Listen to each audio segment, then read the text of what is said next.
But when you fast, put oil on your head and wash your face, so that it will not be obvious to others that you are fasting, but only to your Father who is unseen, and your Father who sees what is done in secret will reward you. Matthew 6:17-18. Fasting is the practice of foregoing what we regularly consume, usually food, in order to concentrate on God. Fasting is mentioned multiple times as a habit of God's people in both the Old Testament and the New Testament. In the Sermon on the Mount, Jesus talks about fasting. He said, when you fast, which presumes we ought to fast. It is supposed to be a part of our ongoing life of faith.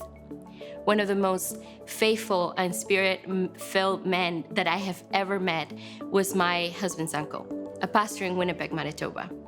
He would walk into a room and tell stories of what God had been doing, and it continually moved me and others to prayer. So one day I asked, "What's the secret? How are you always so full of faith and wisdom?" And he said, "I've been fasting one day a week for at least 20 years.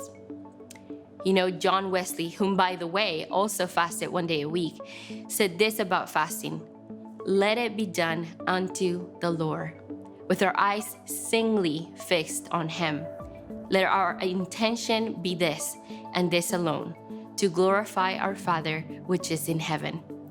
And here's the thing: while fasting suggests abstinence from things or food we would normally enjoy, in reality, fasting is first and foremost feasting on God. Have you ever felt like you're in a boxing ring? Life just keeps beating you up. It's just bad news over bad news over bad news. Consider fasting. Or maybe life just feels dull. There are no fresh revelations from God, a lack of direction. You feel stuck? Consider fasting. I often get asked, what's the secret for prevailing against the enemy? And my answer is, and always will be in prayer and fasting. Not one or the other, but both together. In Matthew 6:5-18, there is a reason why Jesus said, when you fast and when you pray.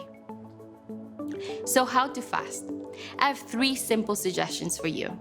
Number 1, ask God. Ask Him to reveal to you how to fast. How many days? How to fast? Is it food, social media, the TV? Number 2, plan it up. Once God has revealed the basics of your fast, dedicate some time to planning how you are going to do it. For example, if you're abstaining from dinner, avoid planning a meal out with friends that night. And number 3, make space. Make sure you dedicate enough time to pray. As a wise friend once told me, fasting without prayer is simply a diet. So how to start fasting today? Number 1, ask God. Number 2, plan it out. And number 3, make space.